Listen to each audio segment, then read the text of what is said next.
Ça fait 2 ans que je suis en prison. Ça fait 2 ans que je dessine tous les jours. Donc des dessins, ouais, j'en ai. Attends, je te ramène. J'en ai ramené et encore, je n'ai vendu. C'est là où je me suis dit, ah ouais, mais je crois que je suis artiste en fait. Le dessin, c'est une arme. Je peux en faire quelque chose et il suffit simplement de savoir l'utiliser. Un petit gars en fait, issu des quartiers, quand il se met à travailler et quand il fonce et surtout quand il est sûr de lui, quand il a confiance en lui, ah, c'est mort, hein, vous l'arrêtez plus. Et c'est ce que je tente de faire maintenant.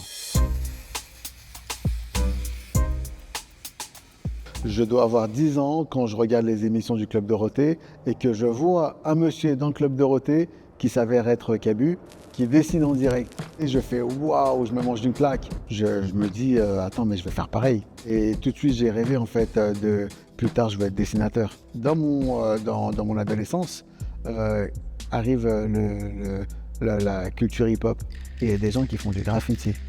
Et c'est là où je dis waouh, moi aussi je veux d'abord avoir ce côté vandale où on va tout niquer sur les murs. Et d'ailleurs, même quand les profs me posaient la question et que même mes parents me posaient la question et que je répondais je voudrais être dessinateur, c'est là où on me disait mais choisis un vrai métier. C'est bien beau de faire des beaux dessins, d'aller à Paris, etc.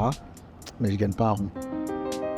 Il y a des codes dans le street art. On ne repasse pas sur le mur d'un artiste. On s'affirme, oui, mais on respecte le travail des autres. Et ces règles-là, Berthé les connaît par cœur. Mais dehors, d'autres envies arrivent. Et elles n'ont pas de règles. Quand on vit dans un quartier et que on n'a pas grand-chose en fait. La norme dans la société, c'est de porter de la marque, c'est d'être tout beau, tout propre, etc. Et ben, on a envie de matériel. Et donc, ben, on fait des conneries pour obtenir ce matériel. Ça commence par des petits trucs tout simples, et puis ça finit par des gros trucs. Du coup, je me fais choper, je suis condamné à 10 années de prison, et je suis resté 5 ans parce que je suis sorti en conditionnel. Et surtout, je suis sorti parce que j'avais fait des efforts de réinsertion, à savoir que j'ai repris mes études. Tout d'abord, j'ai passé un bac, puis un BTS, et surtout j'ai repris ma passion qui était le dessin. En fait, ce qu'il faut savoir, c'est qu'il y a des techniques. Avec la même bombe, tu peux faire plein de choses. Et c'est vrai que de l'apprendre, moi je viens d'une époque où j'ai tout appris sur le tard. Et du coup, évidemment, que j'en ai fait des croûtes, tu vois. On dit qu'en prison, le temps ne passe pas. Mais pour Berthé, c'est le moment où ses dessins reprennent vie. Il a profité de ces 5 années pour apprendre, s'élever et surtout s'affirmer comme l'artiste et l'homme qu'il est. Tu vois, on a grandi dans des quartiers, lui il a grandi à La Courneuve, moi j'ai grandi à Créteil. Et en fait, si tu veux, on a des codes. Et très vite, on s'est entendu. Il y a une complémentarité dans le sens où moi je fais de la street photo. Berthé, c'est du street art au sens littéral du terme. Il y a un côté très social chez lui, que moi je retrouve dans ses œuvres, que je retrouve chez lui en tant que personne, en tant qu'être humain. En détention, il n'attendait rien de personne. Et c'est pourtant là, quand il s'y attendait le moins, qu'une rencontre fait basculer son monde intérieur et sa vision de lui-même. Et un jour, il y a un gardien qui est rentré dans ma cellule, qui était fan de BD et qui m'a dit mais attends, mais c'est toi qui dessines comme ça? Il me dit moi je suis fan de BD et je peux te dire que si je vois ça dehors, j'achète direct. Alors moi c'est rentré là et c'est ressorti direct. Sauf qu'il me dit ça te dirait de faire un dessin et j'aimerais bien repasser, voir ce dessin et te donner mon avis de fan de BD. Alors moi au départ je m'en fiche complètement et effectivement il est revenu me voir et quand il a vu que j'avais pas fait le dessin il m'a dit oh, ça m'énerve les mecs comme toi qui ont de l'or dans les mains et en fait qui n'en font rien. Alors moi je l'ai pris pour moi ça. Et en fait pour tout te dire je me suis dit mais attends mais pour qui il se prend il me parle comme si j'étais son fils, il est fou. Je lui ai dit écoute la prochaine fois qu'on se croise je te mets un dessin dans les mains.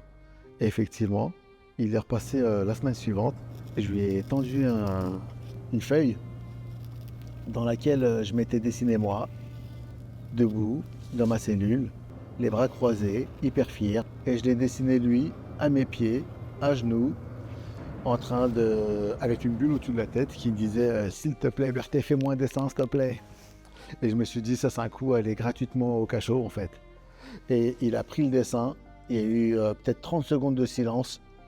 Et il a rigolé, il a dit non mais t'as de l'or dans les mains, s'il te plaît, est-ce que le dessin tu peux me le donner? Et bref, tous ses collègues sont venus me voir petit à petit en me disant « Mais c'est dingue ce que tu fais, s'il te plaît, est-ce que tu peux m'en faire un à moi aussi ?» Et c'est là où je me suis rendu compte que, mais en fait, j'ai du talent apparemment, et il faut que je l'exploite. Il a fallu que Berthé voie son talent dans les yeux d'un inconnu pour s'autoriser à croire en lui et rêver grand. Et si ce portrait est aussi une belle rencontre pour vous, faites-le moi savoir. Abonnez-vous pour m'aider à mettre en lumière d'autres parcours aussi puissants que le sien.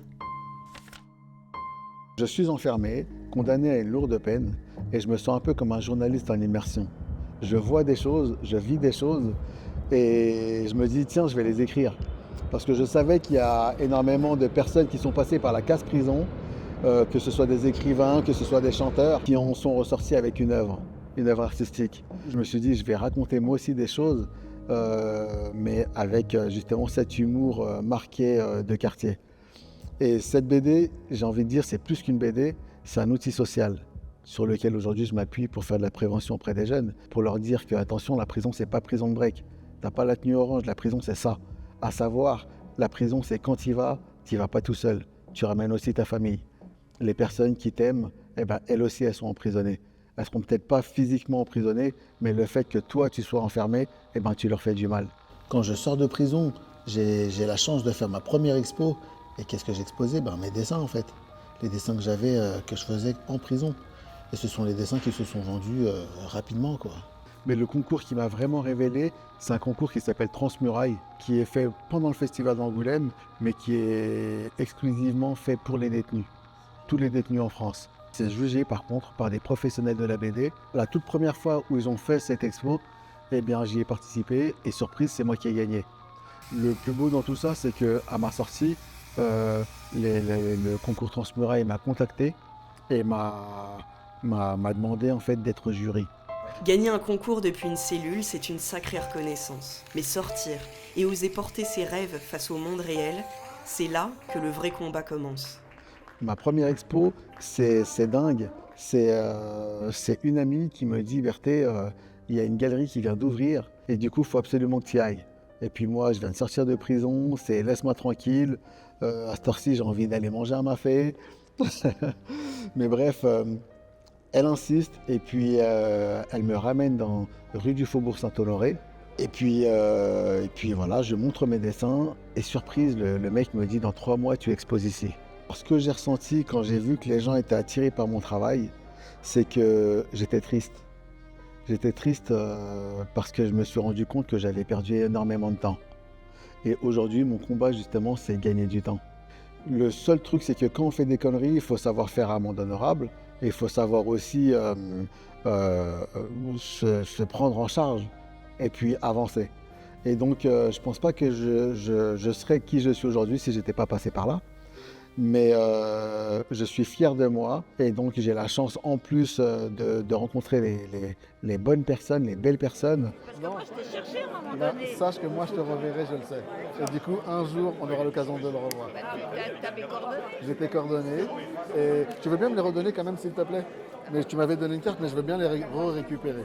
Ce qui est encore plus important pour moi, c'est que maintenant que je me suis rendu compte que j'étais capable, je sais aussi qu'il y a énormément de personnes, de jeunes et de moins jeunes, qui ne savent même pas qu'ils sont capables. Lorsqu'il y a eu des journalistes qui sont venus, qui étaient là en train de me dire oh, « c'est génial ce que tu fais, bravo, félicitations, etc. » Je me disais « mais en fait, ils ne se rendent pas compte que là où j'ai grandi, des talents, mais ça, tu soulèves une pierre, il y a 10 Berthé qui sortent. » Et du coup, je me suis dit il faut absolument que ça se sache et il y a tant de jeunes même qui ne savent même pas qu'ils sont talentueux.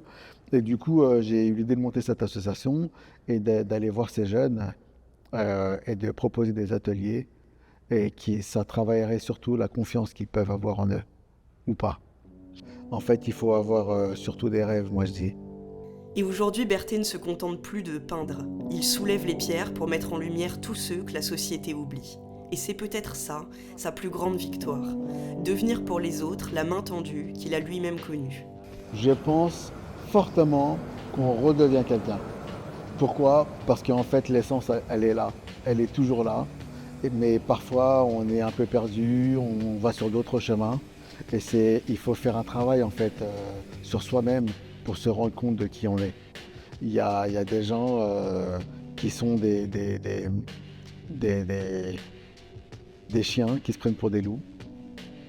Et puis il y a des chats qui se prennent pour des lions. Mais il y a surtout des lions qui se pensent chats.